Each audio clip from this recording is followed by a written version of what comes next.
Gloria a Dios. Dios les bendice en esta mañana. Dios les bendice. ¿Qué tal si le damos un fuerte aplauso a Cristo?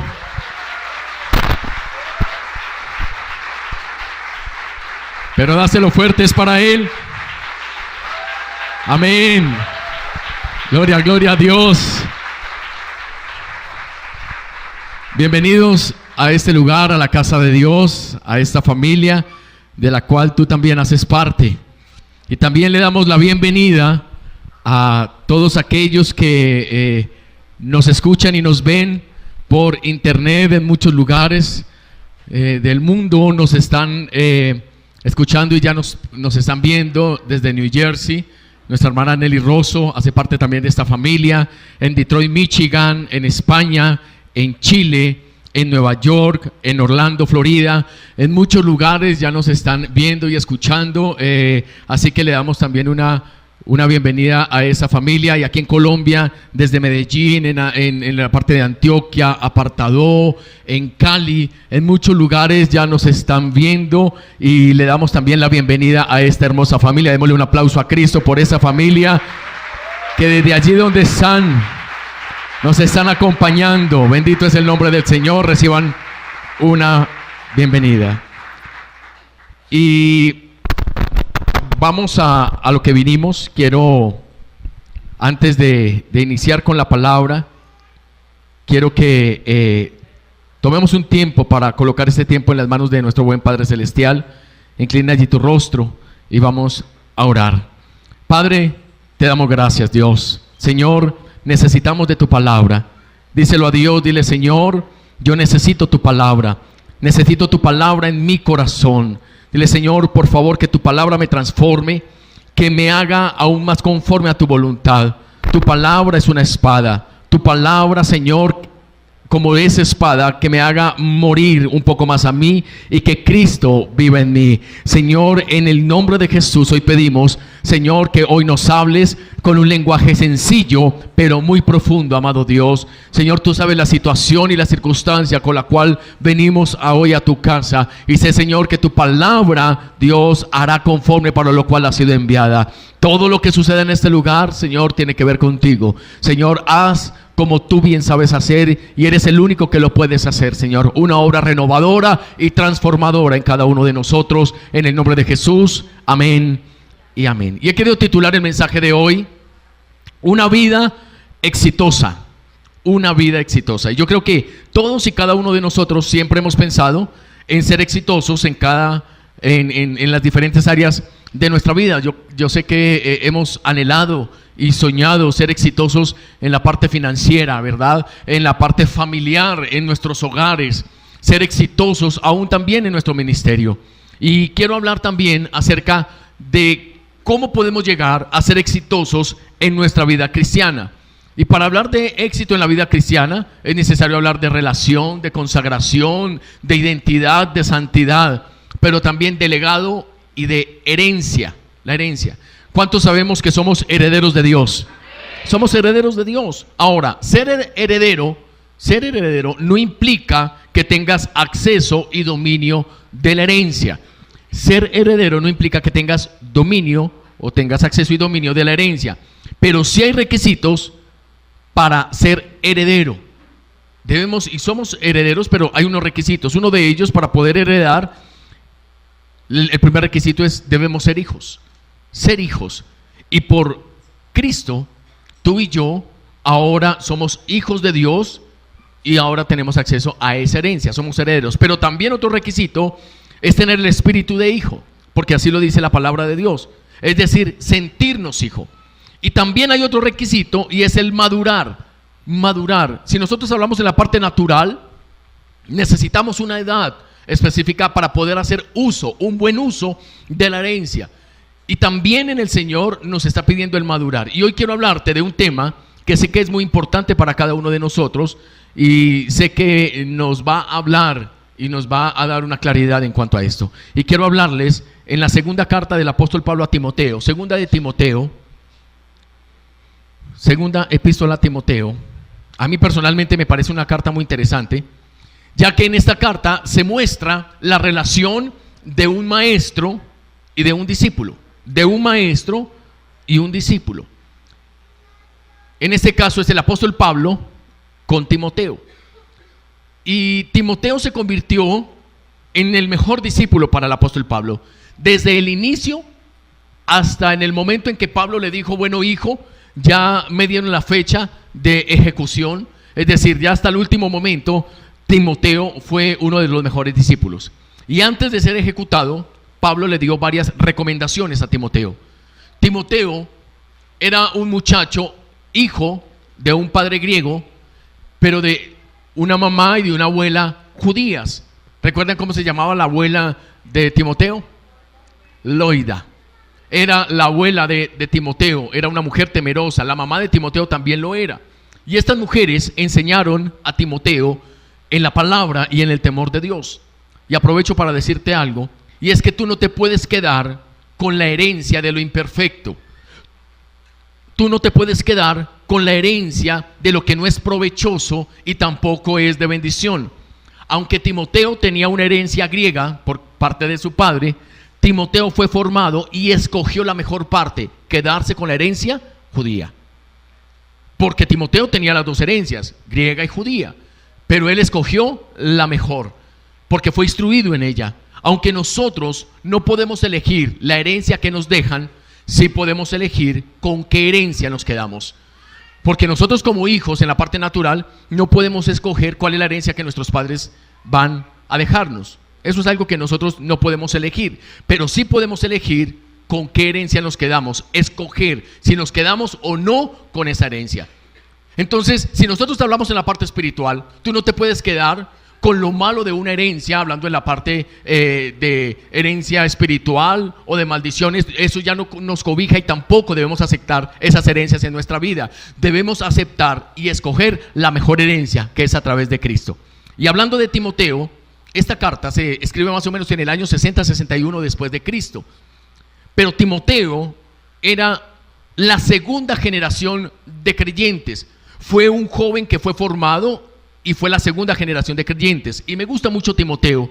¿Por qué razón? Porque todos los demás libros fueron escritos por personas que estuvieron personalmente con Jesús. Estuvieron allí presencialmente con Jesús. Anduvieron con Jesús, comieron con Jesús, vieron los milagros de Jesús. Ellos estuvieron todos personalmente con Jesús. Pero el apóstol Pablo no anduvo con Jesús. No anduvo personalmente con Jesús. ¿Cuándo el apóstol Pablo recibe al Señor Jesús como su Señor, como su Salvador? ¿Cuándo tiene ese encuentro con Él? ¿Recuerdan cuando Pablo iba camino a Damasco? Iba camino a Damasco y dice que un resplandor de luz recayó sobre Pablo y él cayó al piso, quedó unos días ciego, él no podía ver. Aunque Pablo fue formado por uno de los mejores rabinos de su época llamado Gamaliel, el apóstol Pablo tenía un conocimiento muy vasto acerca de la ley, pero no le había sido revelado al Cristo de poder. En ese momento se escucha una voz cuando Pablo cae y le dice: Saulo, Saulo, ¿por qué me persigues? En ese momento Saulo dice: ¿quién eres tú, Señor? ¿Y qué es lo que responde esa voz? Yo soy Jesús, a quien tú persigues. Desde ese momento se convirtió en el apóstol Pablo. Pero Pablo no se encontró con un Jesús en persona, sino que Pablo tuvo un encuentro con el Jesús revelado, al igual que nosotros. O ninguno, aquí yo creo que ninguno de nosotros hemos tenido un encuentro personal, hermano, personalizado con Jesús. Todos hemos tenido un encuentro con ese Cristo revelado. Todos los que estamos aquí con ese Cristo revelado. Y la palabra Timoteo, porque estamos hablando de Timoteo, la palabra Timoteo es una palabra, hermano, compuesta. La palabra Timoteo es una palabra compuesta. Timoteo viene de la palabra timo, que significa honra. Timos significa honra. Y teo significa Dios. Es decir, que Timoteo significa el que honra a Dios. Y nosotros debemos, a través de la revelación de Cristo, hacer de nuestros hijos unos Timoteos, hacer de nuestro esposo un Timoteo. ¿Aló? De nuestra esposa un Timoteo. Es decir, que a través del Cristo revelado, nosotros debemos hacer de nuestra familia una familia que honra el nombre de Dios, porque eso significa Timoteo. el que honra a Dios. Tus hijos deben ser hijos que honren el nombre de Dios. Pero no podemos a ellos exigirles algo que no hemos formado en ellos. ¿Por qué Pablo podía exigirle a Timoteo? Porque lo estaba formando. Porque Timoteo tenía unas bases muy sólidas a través de su mamá y de su abuela.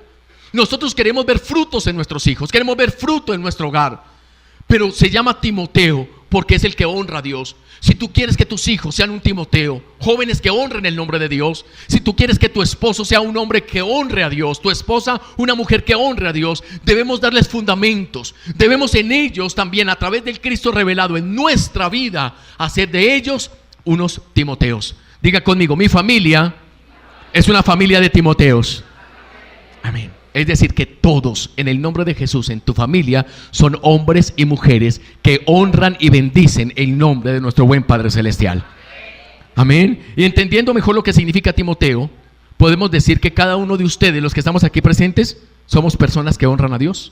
Amén. Nosotros debemos entender que esto es un legado. Pablo formó a un Timoteo y Timoteo también formó a otros. Esto es un legado. Tú no estás perdiendo el tiempo al venir a este lugar. Los que nos están viendo y nos están escuchando no están perdiendo el tiempo. Esto es un legado. Y yo sé que dentro de no muchos años, algunos de tus hijos y de tus nietos estarán sobre este altar predicando la bendita palabra de Dios. Y los que no estén sobre este altar, no es porque estén en rebeldía o en desobediencia. Si no están aquí predicando, estarán sentados también escuchando y bendiciendo el nombre de nuestro buen Padre Celestial. Porque recuerda que no todos estamos llamados a predicar, pero sí todos estamos llamados a ser Timoteos. Todos estamos llamados a ser una familia que honra y bendice el nombre de nuestro buen Padre Celestial. Entonces podríamos decir que esta epístola es la epístola del legado. Y quiero ir particularmente a una porción de esta epístola en 2 de Timoteo, capítulo 2, versículo 4. Capítulo 2, versículo 4.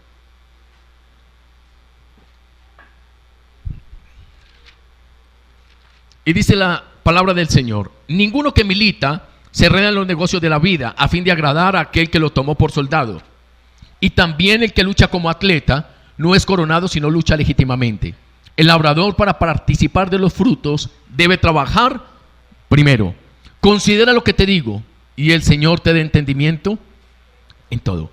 Ahora, yo quiero que hagamos un ejercicio. Piensa por un momento, ¿cuáles serían los consejos? ¿Cuáles serían las indicaciones que tú le dejarías a una persona que tú estás formando, a un ser querido que tienes a tu lado y que está escuchando la palabra?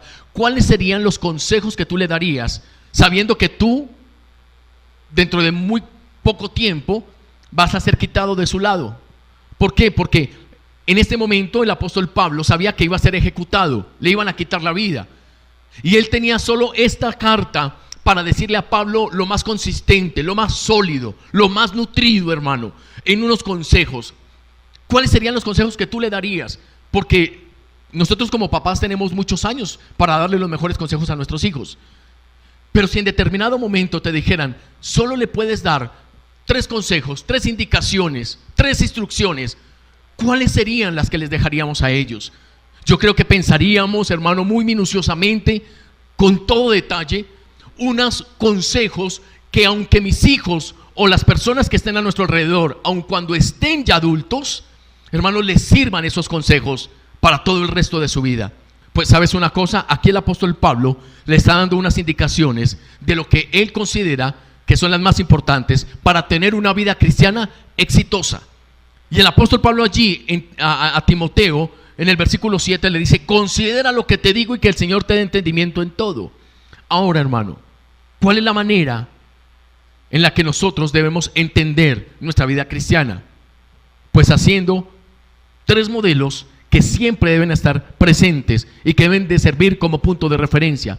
El apóstol Pablo le dio 3 modelos, 3 puntos de referencia allí desde el versículo 4. Mira lo que dice: ninguno que milita se enreda en los negocios de la vida a fin de agradar a aquel que lo tomó por soldado. Le dio una figura. Le dijo: mira, Timoteo, si tú quieres ser exitoso en tu vida cristiana, ten muy en cuenta que tu vida debe ser como la de un soldado. Versículo 5. Dice la palabra: también el que lucha como atleta.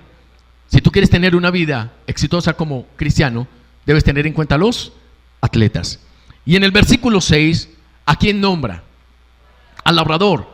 Entonces le dio 3 figuras, 3 puntos de referencia. Nunca se te olvide, Timoteo, ten en cuenta los soldados, los atletas y los labradores. Ese fue el modelo, hermano, que el apóstol Pablo le dejó. Ahora, no fue porque no tuviera nada más que decirle. ¿Por qué el apóstol Pablo utilizó esas 3 figuras? ¿Por qué utilizó esos 3 ejemplos? Déjame decirte, no fue algo accidental. ¿Sabes por qué razón? Porque el apóstol Pablo también vivió, también tuvo esos 3 modelos como ejemplo para poder continuar.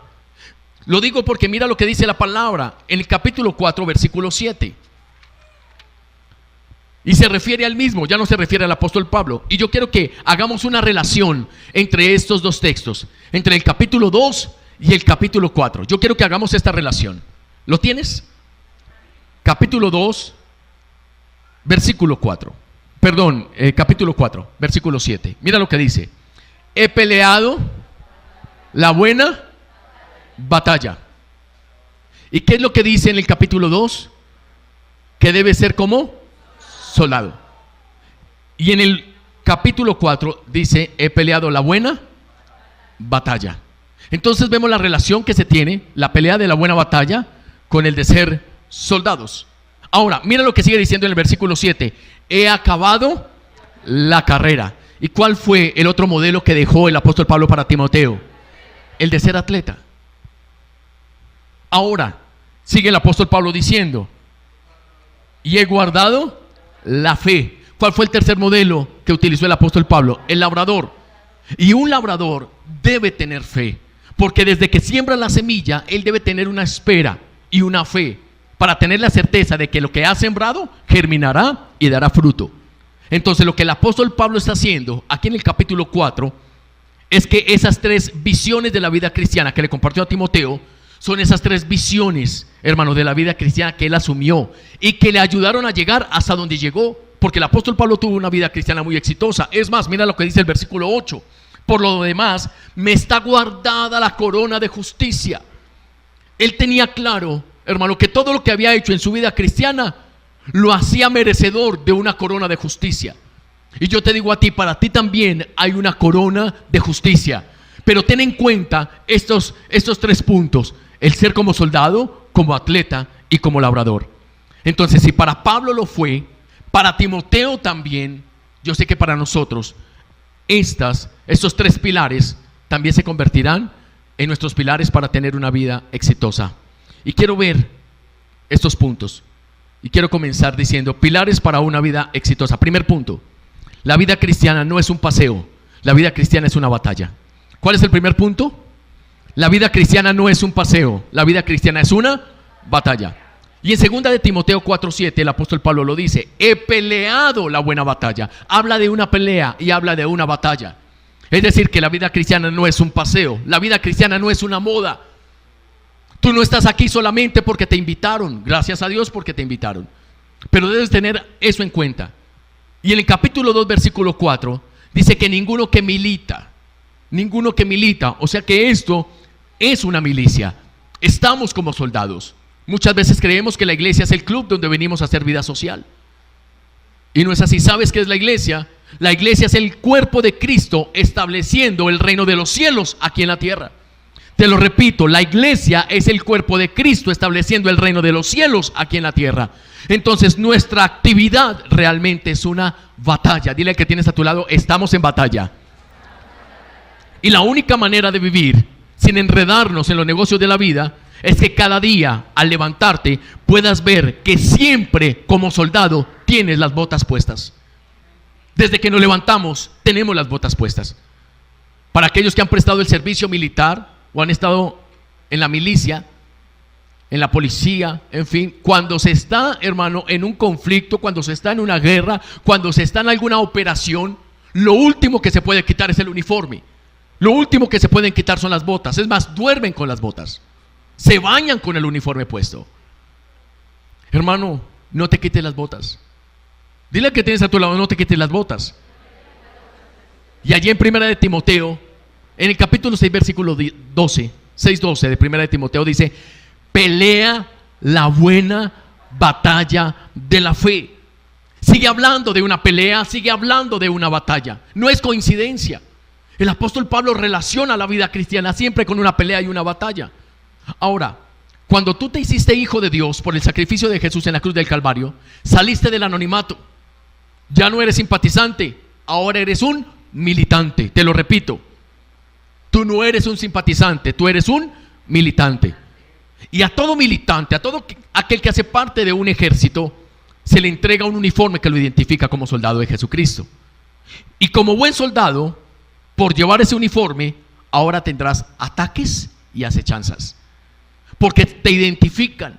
Tú ya no pasas desapercibido. Desde el momento en que te hiciste un soldado de Jesucristo, te identifican. Cuán fácil es, en medio de 2000 personas, identificar a un soldado, porque está uniformado. Es muy fácil. Pueden haber 5000 personas, todas de civil, pero si hay un uniformado, no es muy difícil, hermano, identificarlo. Cuando tú entras a Cristo, a ti te han entregado un uniforme que te identifica. Por lo tanto, vas a tener ataques y acechanzas. Pero no tengas temor, porque a todo buen soldado no solamente le entregan un uniforme, también le entregan las armas. Entonces, tú debes definir cómo es tu vida cristiana. ¿O eres una víctima que se la va a pasar huyendo del enemigo? ¿O tú eres un victorioso que va a hacer que el enemigo, tu enemigo, sea una víctima que va a estar huyendo de ti? Amén. Eso es lo que debemos hacer. Y el mismo apóstol nos dice que no podemos tomar una actitud pasiva en nuestra vida cristiana. Lo dice en Efesios 6:12 y todos lo conocemos. Porque no tenemos lucha contra carne y sangre, sino contra principados, potestades, gobernadores de las tinieblas de este siglo, contra huestes espirituales de maldad en las regiones celestes. Lo más sano que puedes hacer es tener claro que esto es una guerra, y tu actitud debe ser la de un combatiente. ¿Qué actitud tenemos frente a una guerra? Allí mismo en Efesios 6:13 nos dice y nos sugiere que no podemos salir a la guerra desnudos. No podemos salir sin protección. Tenemos que vivir con el uniforme. Tenemos que vivir todos los días con las botas puestas. Por eso dice la palabra: por tanto, tomad toda la armadura de Dios para que podáis resistir en el día malo, y habiendo acabado todo, estar firmes. Diga conmigo: estar firmes. Entonces, en la vida cristiana no hay civiles. ¿Cuáles son los civiles? Los que no tienen un uniforme. Los civiles son los que no hacen parte de ese ejército, de ese equipo combatiente. Pero te tengo un dato. Según las estadísticas, los civiles son los que llevan la peor parte en medio de la guerra. Si hablamos, hermano, de un conflicto entre países, si hablamos de un conflicto, hermano, en diferentes partes de nuestra ciudad o del mundo, los civiles son los que llevan la peor parte de esos enfrentamientos. La peor parte de la guerra los llevan los civiles. ¿Sabes por qué? Porque al civil lo desplazan. Por causa de la guerra, al civil lo desplazan. No estamos muy lejos de esto. Aquí en Colombia ustedes saben que por causa de la violencia que se vivió hace muchos años, los civiles fueron los que fueron desplazados. Y hay muchas personas, aún en medio de nosotros, personas que fueron desplazadas por causa de la guerra. Al civil lo toman como escudo humano. El civil es una víctima. Al civil lo toman como rehén. Y hay personas cristianas que asumen una actitud de civiles. Por eso es que dicen: ay no, a mí no me gusta comprometerme mucho porque me comienza a ir peor. Yo mejor de lejitos. Mejor yo solamente vengo a la iglesia, solo escucho y no hago nada más. Escucho la palabra y me voy. Y como dice Mickey Mouse, cada uno para su house. Aquí me están, gracias. Pero si vives como civil, llevas la peor parte. Tú no eres un civil, tú eres un soldado. Amén. Dile al que tienes a tu lado: tú no eres un civil, tú eres un soldado. Entonces, si tú te levantas cada mañana y enfrentas tu vida cristiana como un civil, ¿sabes una cosa? Vas a ser puesto como rehén. El enemigo va a desplazarte, te van a colocar como un escudo humano, te van a atacar y no vas a tener cómo defenderte. Si no tienes claro que tú eres un soldado, vas a vivir siempre como una víctima. Si no vives como soldado, vas a vivir como víctima. Entonces, ¿cómo debe ser nuestra manera de hablar? ¿Como soldado o como víctima? En un conflicto tú puedes hacer una entrevista. Y vas a ver que aunque están en el mismo conflicto, hablan diferente, piensan diferente, tienen una perspectiva diferente. El que es víctima habla totalmente diferente. Si uno habla con un soldado, el soldado siempre es aguerrido, siempre dice: no, estamos en medio de la batalla, pero vamos a ganar la batalla. Estamos y vamos a conquistar, estamos a punto de conquistarla. Si tú hablas con una víctima, va a hablar totalmente diferente. Va a hablar totalmente diferente, porque se va a estar quejando, porque va a estar dolido, porque va a tomar y asumir su posición de víctima. Entonces, ¿cómo debe ser nuestra manera de hablar? Así podemos identificar a muchos, porque ¿cómo están asumiendo su vida cristiana? Tú te encuentras con alguien en la calle, te encuentras con un soldado, tú le preguntas: ¿cómo va, hermano? Hermano, bendecido para bendecir. Uno dice: wow. Hermano, ¿no siente que uno está hablando con uno del ejército de Dios? Hermano, ¿y cómo vamos? Hermano, ahí en la lucha, pero más que victoriosos en el nombre de Jesús, porque el Señor nos lleva de gloria en gloria, de victoria en victoria y de triunfo en triunfo. Uno dice: amén. Hermano, hermana, ¿y cómo ha estado, pastor? Yo voy de lo bueno a lo mejor, de lo mejor a lo excelente, de lo excelente a la gloria de Dios. Uno dice: este varón es un soldado y está en guerra. Aunque esté en guerra, ya es más que victorioso en el nombre de Jesús. Pero cuando uno habla con alguien y toma una posición de víctima, hermano, uno le pregunta: ¿qué hubo, hermano? ¿Cómo está? Ahí, pastor. Como cuando usted era pobre, pastor, tratando de mejorar, pastor. Y uno dice: víctima. Ahora, sin decir que lo que está en Efesios sea una jerarquía de demonios, yo sí creo que hayan demonios que no tienen mucho poder dentro del reino de las tinieblas. Y esos son los encargados de fastidiar, de hacer las cosas, hermano, aún un poco complicadas, de hacer que tú pierdas la paz y que pierdas el gozo. No sé si a ti te ha sucedido que antes de salir para la iglesia, algo sucede en casa. Algo sucede, ya estás a punto de salir, o te estás alistando para venir a la iglesia, hermano, y algo sucede en casa. Se te pierden las llaves, la estufa no prende, llegó una visita inesperada, saliste del baño y te tropezaste el dedo chiquito del pie. O sea, cualquier cosa puede suceder. Llegó la suegra, o sea. Pero cuando tú ya conoces el modus operandi del diablo, entonces cuando no te aparezcan las llaves, tú sabes que es una estrategia para robarte la paz. Tú no te vas a dejar robar la paz, porque es una elección y Dios nos ha dado la capacidad de poder elegir. Entonces no te vas a dejar robar la paz, sino que tú vas a decir: mentiroso el diablo, no voy a dejar de ir a la iglesia. Esas llaves de que aparecen, aparecen, porque no vamos a dejar de ir a la iglesia. Hermano, cuando tú tomas esa actitud como de la nada, alguien dice: ¿y no son estas? Tú ya habías buscado ahí, habías revolcado y nunca las habías visto ahí. Pero lo que quiere el enemigo es que tú desistas. No, ya mire la hora que ya no vayamos. Yo me imagino a esos demonios chiquitos diciendo: sí, lo logramos. Cuando te tropiezas el dedo chiquito del pie,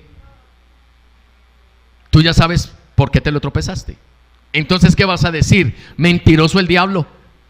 Ese dedito se tropezó porque Dios necesitaba escuchar mi adoración en los momentos más difíciles. No voy a dejar de ir a la iglesia. Y si llega la suegra, preciso a la hora que vas a salir, ¿qué vas a decir? Mentiroso el diablo. ¿Sí? No me voy a dejar robar la bendición. ¿Qué le vas a decir a la suegra? Suegrita linda, gracias a Dios llegaste. Voy de salida para la iglesia, vamos y no nos demoramos. Y te la traes para la iglesia. Y de que se enamora del Señor, se enamora. Y de que se queda, se queda. Y si no me crees, mira a tu alrededor, hay más de una suegra que se quedó ya en la iglesia, hermano. Hermano, cambia la actitud, deja de ser víctima. Cuando tú asumes la postura de soldado, es cuando tú dices: yo no puedo salir a la calle sin haber orado. Yo no puedo mandar a mi familia a la calle sin orar por ellos. Yo no puedo irme a descansar. Hablo con los varones: ¿dónde están los soldados valientes de Jesucristo? Uy, amén. Nosotros somos los últimos que nos acostamos en casa.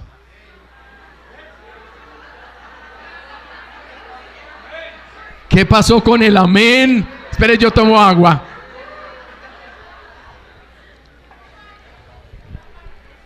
nosotros debemos ser los últimos que nos acostamos en casa. Porque estamos en guerra constante. Las mujeres se ríen, no sé si se alcanza a escuchar los que están por internet, pero las mujeres se ríen. Pero es cierto, nosotros debemos ser los últimos que nos acostamos, velando por nuestra casa. Antes de ir a dormir, que seamos nosotros los varones, el ejército de Dios. Yo quiero orar por ti, porque estamos en guerra constante. Debe haber una protección divina alrededor de mis hijos, de mi esposa, de mi hogar, de mi casa. Yo soy el último como que me acuesto, porque yo estoy pendiente si ya tiene doble pasador la puerta, si las ventanas están cerradas, y soy el primero que me debo levantar.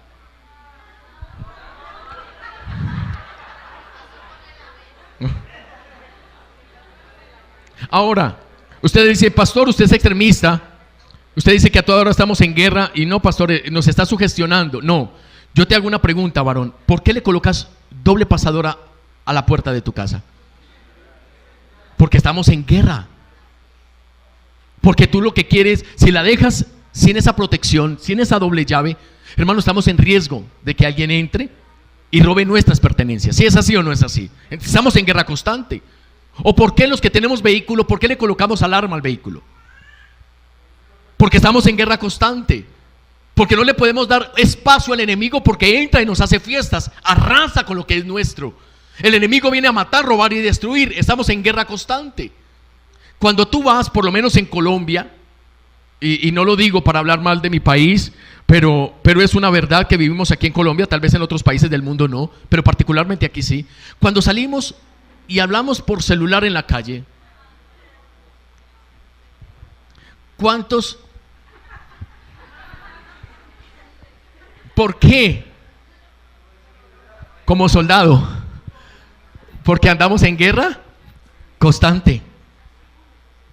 Hermano, así que tú no puedes dejar ir a descansar a tus hijos sin haber orado por ellos. Que tú vayas y los acompañes hasta la cama de tus hijos. Hijo, Dios te bendiga, y hacer una oración por ellos. Que seamos nosotros los que velemos en nuestra casa. Ahora, no estoy quitándole un buen lugar que tiene la mujer dentro del hogar, porque la mujer sabia edifica su casa. Pero tampoco podemos nosotros permitir que sean las mujeres las que asuman una labor que es nuestra como varones. Porque vivimos, hermano, colunchados de la oración de nuestra esposa. Ella es la que ora por nuestros hijos, ella es la que hace el devocional, ella ora por nuestros trabajos, ella ora por todo. Nosotros debemos asumir una actitud de soldados. Cuando hay un ejército de soldados, cada uno tiene una función diferente, ¿verdad? El que está vigilando, el que está revisando, el que está cuidando, los que están descansando. Nosotros debemos estar en pie de lucha y debemos orar. Cuando tú oras, te comunicas. En jerarquías de los soldados, ¿quién está por encima de todos? ¿General? ¿Sí, el general? Ok, cuando tú vas y oras, escucha esto. Tú siendo un soldado, te estás comunicando ¿con quién? Con el general, con el de más alto rango. Y sabes, él mismo va a comisionar a un ejército para que no estemos solos donde quiera que vayamos. Es decir, que cuando tú no oras, estás asumiendo una guerra solo. Pero cuando tú oras, estás yendo a tu general, y el general comisiona un gran ejército de ángeles para que también se desate esa guerra. Tú no estás solo, hay un ejército de ángeles batallando esa buena guerra que tú estás desatando en el nombre de Jesús. Amén. ¿Cuánto lo creemos? Amén. Ahora, el apóstol Pablo los está instando y los está exhortando a permanecer firmes. Allí en Efesios capítulo 6 dice: vestidos con toda la armadura de Dios para que podáis estar firmes. Versículo 13: por tanto, tomad toda la armadura de Dios para que podáis resistir el día malo, y habiendo acabado todo, estar firmes. Versículo 14: estad pues firmes. Cuando una palabra se repite en un texto varias veces, hermano, es porque el tema principal es ese: estar firmes. Una de las armas más poderosas del enemigo en contra nuestro es el desánimo. Hace 8 días hablábamos de la distracción, cómo el enemigo ha querido distraerte. Porque el enemigo no va a perder su tiempo maldiciéndote, porque las maldiciones del diablo no tienen arte ni parte contra los hijos de Dios. El diablo no va a perder tiempo trayendo maldición a tu vida. El enemigo va a invertir todo ese tiempo para distraerte. Y en este caso, lo que estamos viendo hoy Es que lo que quiere el enemigo es desanimarte, desalentarte. Por eso una y otra vez en Efesios dice estar firmes y estar firmes. Hoy vemos, hermano, y quiero ver con ustedes el desánimo. Porque el desánimo, ¿qué es lo que el enemigo te ha dicho? No vas a poder, ni siquiera lo intentes, eres demasiado débil, no tienes el conocimiento, no vales la pena para que continúes, no tienes los recursos, no vas a poder. ¿Y saben algo? Nosotros no podemos enfrentar a nuestro enemigo en nuestras propias fuerzas, a menos de que nos amparemos en el poder omnipotente de Dios y que nos vistamos de la armadura de Dios. Por eso el Señor una y otra vez, a lo largo de la Escritura, porque no es solo una vez, nos dice: permanezcan firmes, no se desalienten, no se desanimen. Primera de Corintios capítulo 16 versículo 13. Primera de Corintios 16, 13.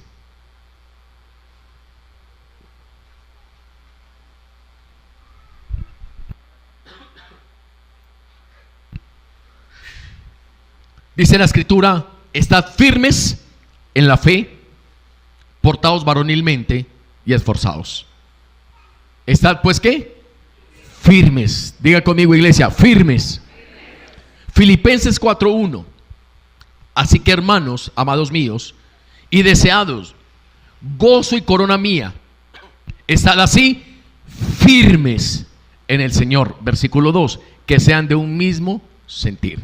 Gálatas capítulo 5 versículo 1. Estad pues firmes en la libertad con que Cristo nos hizo libres, y no estéis otra vez sujetos al yugo de esclavitud. Segunda de Tesalonicenses 2:15. Así que, hermanos, estad firmes y retened la buena doctrina que habéis aprendido, sea por palabra o por carta nuestra. Una y otra vez hay la misma instrucción, una y otra vez está la misma exhortación. ¿Cuál es? Estad firmes, estad firmes, estad firmes. No dejes de luchar, no abandones, no dejes, no tires la toalla, persiste una vez más. El que tú hayas perdido una batalla no es porque hayas perdido la guerra. No te muevas, no temas. Jehová de los ejércitos está contigo. Él es tu refugio, Él es el Dios de Jacob. Entonces, una de las batallas que enfrentamos es ¿contra qué? Contra el desánimo. Porque es lo que dice el apóstol Pablo: no te desalientes, no te desanimes. Miremos cada versículo que acabamos de ver allí en 1 Corintios 16:13. Dice: estad firmes y esfuércense. Es decir, que nosotros cuando nos desanimamos dejamos de esforzarnos. Cuando nos desanimamos dejamos de esforzarnos. ¿Te acuerdas lo que sucedió con Nehemías? Nehemías fue un hombre que fue encargado para reconstruir unos muros y levantar unas puertas que habían sido quemadas en Jerusalén. Y este hombre comenzó con todo el buen ánimo, comenzó con todas las buenas fuerzas, tenía un gran ejército que le estaba ayudando, y comenzaron a ver frutos. Comenzó a verse el fruto de su trabajo. Los muros estaban siendo reconstruidos y todo iba bien. Diga conmigo, todo iba bien. Pero viene el enemigo y comienza a leudarlos, comienza a dañarles. Pero no se enfrentaron con espadas, no se enfrentaron con arcos, no se enfrentaron con armas físicas.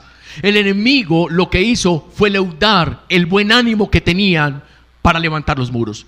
Comenzaron a decir: no, ustedes lo que están haciendo van a perder el tiempo, porque si una zorra se sube sobre este muro, muy seguramente se va a caer.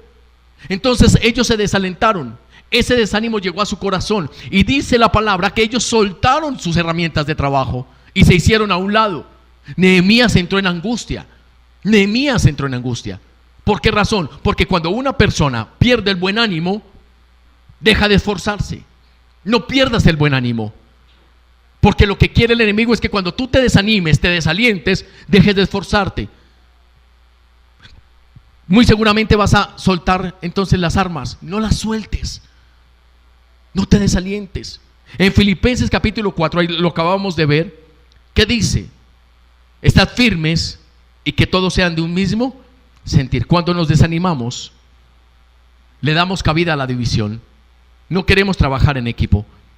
Por eso el enemigo atenta contra la unidad del hogar. Porque cuando un hogar está unido, se le hace un gran daño al reino de las tinieblas. No hay nada más que el enemigo tema que un matrimonio unido. Porque el enemigo vino a matar, robar y destruir. Pero el Hijo de Dios ha venido a deshacer todas las obras del maligno. Por eso el enemigo está atentando contra el buen ánimo que se tiene entre pareja. Porque cuando llega a romperse el vínculo familiar, hermano, hay un desánimo. Cuando hay un desánimo se rompe el vínculo familiar y ya no hay un esfuerzo. Ya no queremos seguir viviendo con el esposo, con la esposa. Por esa razón, ¿qué pasa en los ministerios? Cuando se pierde el buen ánimo, ya no se quiere trabajar en equipo. Porque están desanimados. No podemos dejar caer el desánimo en nuestros ministerios, en nuestras casas, en nuestros hijos. Porque lo que viene es eso, según Filipenses. En Gálatas 5:1, ¿qué dice? Estad pues firmes en la libertad que Cristo nos hizo libres, y no estéis otra vez sujetos al yugo de la esclavitud. Cuando nos desanimamos, hay un alto riesgo de volver atrás. Hay un alto riesgo de volver a los yugos de esclavitud, de volver a la antigua condición. Tú no puedes volver a tu antigua condición. Eso es lo que quiere el enemigo, desalentarte. Habla con una persona que haya vuelto atrás o a su antigua condición. Hermano, ¿qué pasó? No lo he vuelto a ver en la iglesia. ¿Qué sucedió? ¿Usted iba bien? Lo primero que hacen es esto, porque hay una actitud de desánimo. Pastor, estoy aburrido. Es que yo entre más busco, entre más hago, como que peor. Estoy peor en la casa, peor con mi esposa, peor con mis hijos, peor en la iglesia. No, pastor, ¿por qué, hermano? Porque entró un desánimo. Y cuando nos desanimamos, entonces tendemos a volver a la antigua condición. No te desalientes, no te desanimes. Cuando Dios te dijo que tú eras un soldado, hermano, no era para dejarte en vergüenza. Tú eres un militante del mejor ejército. Hacemos parte del mejor ejército, el ejército de Dios. Tenemos al mejor general, y Él es el que nos está dirigiendo y también nos está fortaleciendo. Si tú estás en este ejército, es porque ya ganamos la guerra. Ya ganamos esta batalla en el nombre de Jesús. Amén. Ya tenemos la victoria asegurada. Ya tenemos la victoria asegurada. Y en 2 de Tesalonicenses 2:15 dice: estad firmes y retened la buena doctrina. Es decir, que cuando nos desanimamos, estamos en riesgo de desviarnos de la sana doctrina. No te desalientes, no te desanimes. Escucha bien lo que te voy a decir. La palabra de Dios dice que en Dios haremos proezas y que Él hollará a nuestros enemigos. La victoria final del creyente ya está asegurada, porque tú y yo somos más que vencedores por medio de aquel que nos amó. Tú ya eres un victorioso en el nombre de Jesús.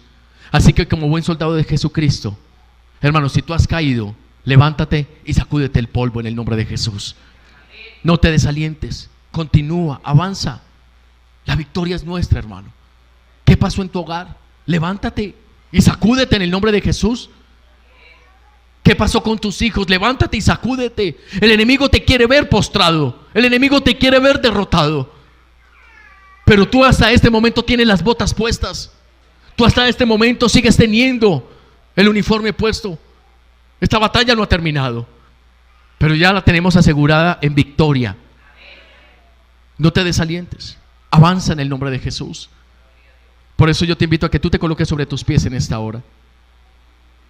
Pastor, ¿y qué pasó con los dos que faltan? Porque ya vimos soldados. ¿Nos hace falta cuál? El atleta y el labrador. Hermano, yo quiero hablarte el próximo domingo, y a los que nos están viendo, voy a continuar con este tema, porque necesitamos y requerimos tener una vida cristiana exitosa. Lo primero es asumir una posición como soldados. Tal vez tú no sepas la situación que está viviendo la persona que tienes a tu lado. Tal vez tuvo una semana muy difícil. Fue una semana donde tal vez se sintió solo y pensó en botar la toalla. Pensó en abandonar la buena causa. Pero ¿sabes una cosa? Hoy el Señor te dice: yo estoy contigo. Y Él es nuestro general. Por eso el apóstol Pablo nos dice una y otra vez: estad firmes, estad firmes, estad firmes.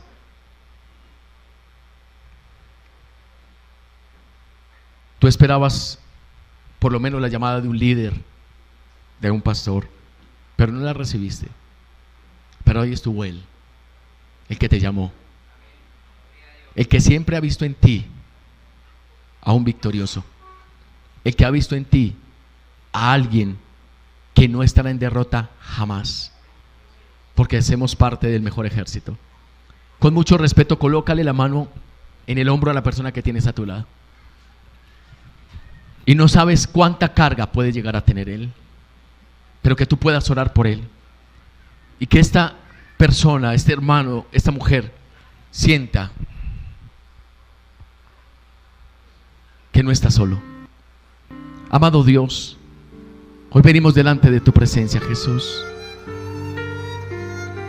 Señor, hoy coloco mi vida delante de ti. Tú sabes cómo ha estado mi corazón, tú sabes cómo ha estado mi vida, tú sabes lo que ha pasado en casa, con mis hijos, Señor, en mi trabajo, aún en mi ministerio. Pero no tomo una actitud de víctima. Yo vengo delante de ti porque si tal vez he caído, tu mano me sustenta y me levanta y me dice: hijo, avanza, continúa, sacúdete el polvo, porque esto no es para muerte, esto es para una gloria mayor. El Señor ha estado allí contigo. Él no te ha abandonado. Él te trajo hasta este lugar hoy para decirte que tú eres un soldado, que tú eres un militante, que tú eres un combatiente, que Él está contigo y que en Él hay victoria, y que Él te lleva de lo bueno a lo mejor, de lo mejor a lo excelente y de lo excelente a la gloria de Dios. Adora el nombre del Rey en esta mañana.